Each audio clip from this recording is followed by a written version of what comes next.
दोस्तों ये हमारे डेटा स्ट्रक्चर के क्वेश्चंस की सीरीज का पहला पार्ट है। यदि आप किसी और सब्जेक्ट्स के क्वेश्चन सीरीज को देखना चाहते हैं तो आप हमारे चैनल पर जाके देख सकते हैं। देखते हैं इसमें पहला क्वेश्चन क्या है। पूछा गया है कि विच of the following is the time complexity of accessing an element in an array. दोस्तों यहाँ पे अगर मैं कॉम्प्लेक्सिटी की बात करूँ तो किसी भी एल्गोरिथम की जो कॉम्प्लेक्सिटी होती है वो दो चीज़ों पर डिपेंड करती है। एक तो होती है हमारे पास स्पेस कॉम्प्लेक्सिटी, स्पेस पर किसी एल्गोरिथम को एग्जीक्यूट करने के लिए कितना स्पेस चाहिए, और दूसरा होता है टाइम कॉम्प्लेक्सिटी। वो डिपेंड करती है टाइम पे कि किसी भी एल्गोरिथम को एग्जीक्यूट होने के लिए कितना टाइम रिक्वायर्ड है, कितना टाइम चाहिए। तो दोस्तों यहाँ पे जो क्वेश्चन पूछा गया है वो पूछा गया टाइम कॉम्प्लेक्सिटी कितना है। इसका मतलब ये हुआ कि अगर यदि हमारे पास कोई एरे है, उस एरे में से हमें किसी एलिमेंट को एक्सेस करना है, तो आपको पता है कि जो एरे के एलिमेंट्स होते हैं वो फिक्स इंडेक्सेस पे होते हैं, जैसे 0 1 2 3 4 एंड सो ऑन। यहाँ पे एलिमेंट्स हो सकते हैं 5 6 7 8 9। तो किसी भी एलिमेंट को हमें एक्सेस करना है तो हमें कितना टाइम चाहिए। दोस्तों जैसे मैंने आपको बताया कि एरे की जो इंडेक्सेस होती हैं वो फिक्स होती हैं, तो किसी भी एलिमेंट को एक्सेस करने के लिए हमें कांस्टेंट टाइम की जरूरत पड़ती है। तो यहाँ पे जो हमारे पास आंसर है वो बिग O ऑफ एन। दोस्तों जब भी हम यहाँ पे कॉम्प्लेक्सिटी की बात करते हैं तो ज्यादातर क्वेश्चन में जो आपसे क्वेश्चन पूछा जाता है वो पूछा जाता है वर्स्ट केस सिनेरियो का। राइट, तो यहाँ पे इसका करेक्ट आंसर होगा बिग O ऑफ वन। इसका मतलब वो एक कांस्टेंट टाइम है क्योंकि उसकी इंडेक्सेस फिक्स होती हैं। ओके, नेक्स्ट क्वेश्चन है which data structure works on the principle of last in first out. तो इसमें मैंने आपको पहले भी बताया डेटा स्ट्रक्चर का मतलब ये होता है कि डेटा को मेमोरी में किस तरीके से स्ट्रक्चर किया गया है, कि किस तरीके से मेमोरी में उसको स्टोर किया गया है। हमारे बहुत टाइप का डेटा स्ट्रक्चर है। क्यू भी डेटा स्ट्रक्चर है, स्टैक भी है, लिंक लिस्ट भी है, एरे भी है, और भी बहुत सारे डेटा स्ट्रक्चर्स हैं।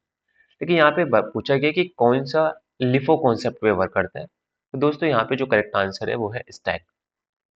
स्टैक क्या करता है, लिफो कॉन्सेप्ट पे वर्क करता है।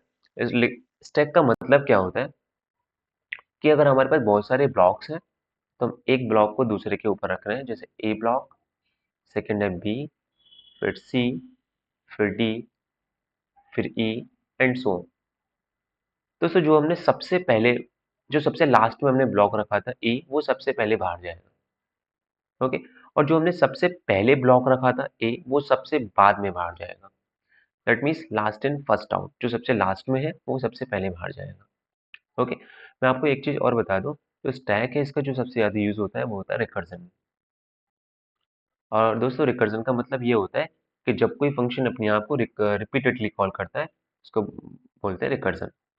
ओके, नेक्स्ट क्वेश्चन है what is the time complexity of searching for an element in an unsorted link list. दोस्तों यहाँ पे फिर से टाइम कॉम्प्लेक्सिटी की बात आई है। मैंने आपको पहले भी बताया कि किसी भी एल्गोरिथम को कंप्यूट करने के लिए कितने टाइम की जरूरत है, उसको बोलते हैं टाइम कॉम्प्लेक्सिटी। जो एल्गोरिथम जितना कम टाइम लेगी उतनी वो ज्यादा एफिशिएंट होगी। ओके, तो यहाँ पे पूछा गया लिंक लिस्ट। दोस्तों मैं आपको बता दूं लिंक लिस्ट का मतलब क्या होता है। तो सबसे पहले एक डेटा स्ट्रक्चर होता है, राइट। और यहाँ पे जो हमारे पास एवरी एलिमेंट होता है जिसको हम नोड भी बोलते हैं, उसके पास दो पार्ट होते हैं। Info part which will store the information, and second is next part और address part which will store the address of the next node और नेक्स्ट एलिमेंट। तीसरी चीज है कि जो लिंक लिस्ट में नोड्स हैं वो अगर आपको एक्स्ट्रा क्रिएट करने हैं या आपको डिलीट करने हैं, वो डायनामिकली होता है सब कुछ। ओके, आपको पहले से कुछ बताने की जरूरत नहीं होती है। आपको कोई नोड इंसर्ट करना है तो आप डायनामिकली मेमोरी एलोकेट होगी और आप वहां से उसको इंसर्ट कर सकते हैं, राइट, डायनामिकली। और एक और चीज है लिंक लिस्ट की सबसे खास बात, कि दोस्तों अगर आपको किसी भी नोड को एक्सेस करना है तो सबसे जरूरी बात यह है कि आपको फर्स्ट नोड से ही आपको ट्रैवर्स करना पड़ेगा, राइट। अगर आपके पास कई सारे नोड्स हैं और वो लिंक है तो हमेशा हमें स्टार्टिंग जो करनी होती है वो फर्स्ट नोड से करनी होती है। क्यों करनी होती है, क्योंकि हमारे पास सिर्फ इसी का एड्रेस होता है, क्योंकि जो नोड्स होते हैं वो रेंडमली कहीं भी हो सकते हैं मेमोरी में। तो इस वजह से हमें एक्सेस जो ट्रैवर्स करना होता है वो फर्स्ट नोड से करना होता है। ओके, तो दोस्तों यहाँ पे जो क्वेश्चन है अनसॉर्टेड लिंक लिस्ट। ओके, दोस्तों वो सॉर्टेड हो या अनसॉर्टेड हो, अगर हमें किसी भी एलिमेंट को या नोड को एक्सेस करना है या सर्च करना है, तो हमारे जितने नंबर ऑफ नोड्स होंगे हमें उतना ही टाइम चाहिए। क्यों चाहिए? जैसे मैंने आपको बताया कि हम हमेशा वर्स्ट केस सिनेरियो लेके चलते हैं। वर्स्ट केस सिनेरियो में होगा क्या कि हम हो सकता है जो नोड हम सर्च करना चाहते हैं वो सबसे लास्ट में हो, राइट? तो अगर सपोज करो हमारे पास 10 नंबर ऑफ नोड्स हैं, तो हमें कितना टाइम चाहिए? हमें 10 बार उसको ट्रैवर्स करना पड़ेगा। ओके, तो वर्स्ट केस की अगर हम बात करें सिनेरियो की, तो हमारे पास टाइम कितना लगेगा? Big O of n। Okay, next question देखते हैं। In Java which of the following classes implements a stack. तो यहाँ पे आप देख सकते हैं, आप कॉमन सेंस यूज करके, तो यही हमारे पास करेक्ट आंसर है। ये एक पैकेज का नाम है, राइट? ये पैकेज के अंदर एक क्लास का नाम है। ये पैकेज भी हमारे पास बहुत टाइप के हैं। पैकेज का मतलब होता है कलेक्शन ऑफ क्लासेस, और क्लासेस में होते क्या है? Functions. Okay, pre defined functions. मैं आपको बता दूं, पैकेज का मतलब होता है कलेक्शन ऑफ क्लासेस, और हर क्लासेस में होते क्या हैं? फंक्शंस। और इन फंक्शंस, ये जो फंक्शंस होते हैं, इनको हम अपने प्रोग्राम में कभी भी कैसे भी यूज कर सकते हैं। जैसे कि हमने कोई एक चीज बना के, पहले से बना के उसमें रख दी है, और उसको जब भी हमें मन करता है हम उसको यूज कर सकते हैं। ओके, देखते हैं नेक्स्ट क्वेश्चन क्या है। Which data structure is best suited for implemented a priority queue।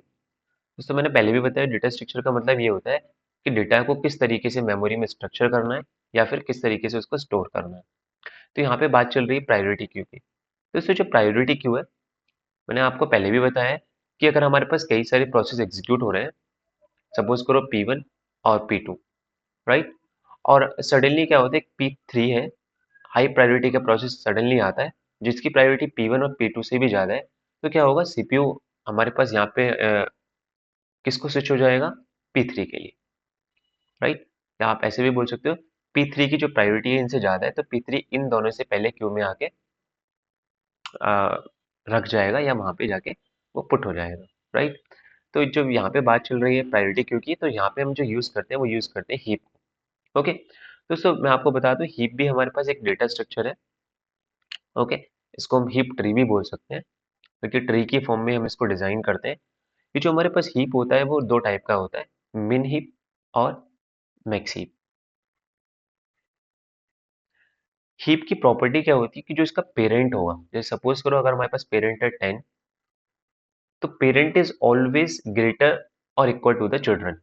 हमेशा या तो चिल्ड्रन से वो बड़ा होगा या बराबर होगा। जैसे यहाँ पे हमारे पास 6 हो सकता है एक नोड, एक हो सकता है 7।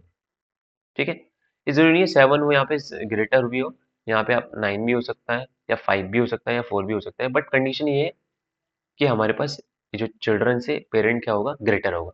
किस केस में? मैक्स हीप के केस में। ओके, तो आप यहाँ पे देख सकते हो, ये इम्प्लीमेंट करने के लिए यूज होता है कि जब भी हमारे पास किसी कोई हाई प्रायोरिटी की प्रायोरिटी क्यू होती है, हाई प्रायोरिटी का प्रोसेस आता है, तो उसको हम सबसे पहले पुट कर देते हैं, राइट? नेक्स्ट क्वेश्चन देखते हैं। What is the time complexity of searching for an element in a balance binary search tree. तो इसमें यहाँ पे फिर टाइम कॉम्प्लेक्सिटी की बात हो रही है, और इस बार पूछा गया है कि बैलेंस बाइनरी सर्च ट्री। दोस्तों बाइनरी सर्च ट्री क्या होता है, मैं आपको बता दूं। जो बाइनरी सर्च ट्री होता है, तो उसमें क्या होता है, जो हमारे पास पेरेंट नोड होता है, वो always greater than the left child, means 8, and always less than the right child, that means here can be 12। ये होता है बाइनरी सर्च ट्री। ओके, और दोस्तों अगर हम binary balance binary search tree की बात करें या बैलेंस ट्री की बात करें, तो यहाँ पे जो हमारे लेफ्ट सब ट्री होगा, जैसे हमारे पास ये लेफ्ट सब ट्री है और ये राइट सब ट्री है, तो वहाँ पे most probably almost equal number of nodes होंगे। ओके, तो यहाँ पे अगर हम टाइम कॉम्प्लेक्सिटी की बात करें, तो वहाँ पे जो आंसर है हमारे पास बिग O ऑफ n। मतलब जितने नंबर ऑफ नोड्स होते हैं उससे कम टाइम होता है। क्यों होता है? इसका रीजन ये होता है क्योंकि हमारे पास हर बार वो हाफ में डिवाइड हो जाएगा, जैसे हम एरे में करते हुए जाते हैं, बिल्कुल इस तरीके से। ओके, और अगर हम बैलेंस ट्री की भी बात करें, तो बैलेंस ट्री के लिए भी हमारे पास अगर किसी एलिमेंट को सर्च करना है, तो वहां पे भी हमारे पास टाइम जो होता है वो big log of N, big O of log N, इसलिए टाइम होता है हमारे पास।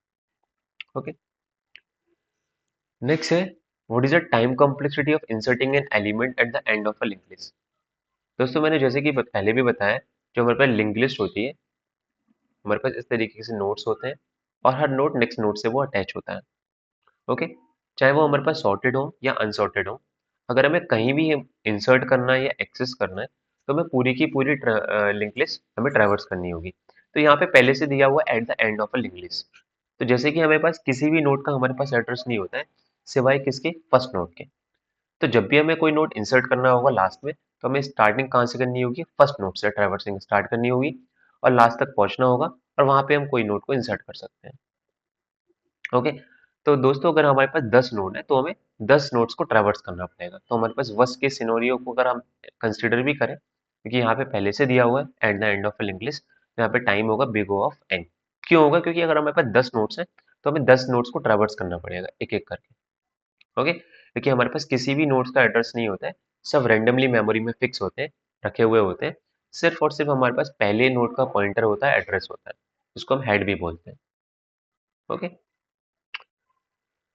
नेक्स्ट है which data structure is use to implement a recursion in Java. मैंने आपको पहले भी बताया कि यहाँ पे जो रिकर्जन यूज होता है वो स्टैक में। ओके, स्टैक के द्वारा हम रिकर्जन के फंक्शंस को इम्प्लीमेंट कर सकते हैं।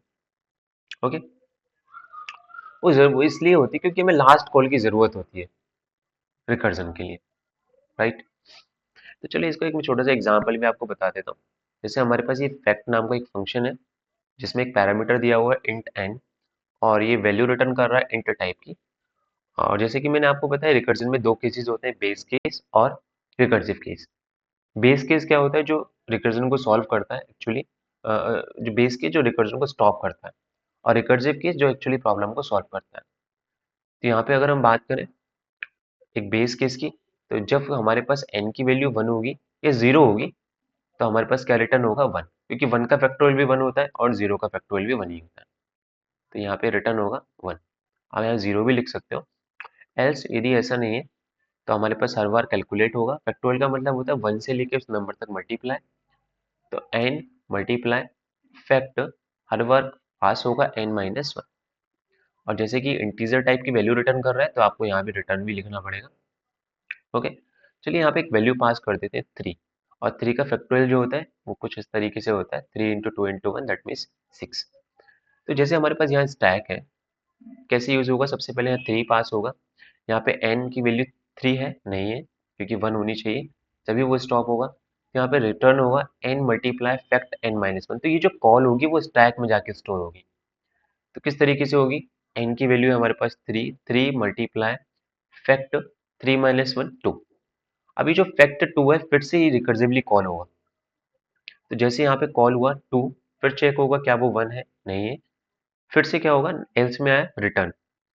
तो ये फिर से कॉल हमारे पास स्टैक में जाकर स्टोर होगी, दैट मीन्स 2 मल्टीप्लाई फैक्ट 1। फिर से फैक्ट 1 कॉल होगा, तो इस बार हमारे पास क्या रिटर्न होगा, 1। और ये 1 रिटर्न किसको होगा, ये 1 रिटर्न होगा फैक्ट 1 को।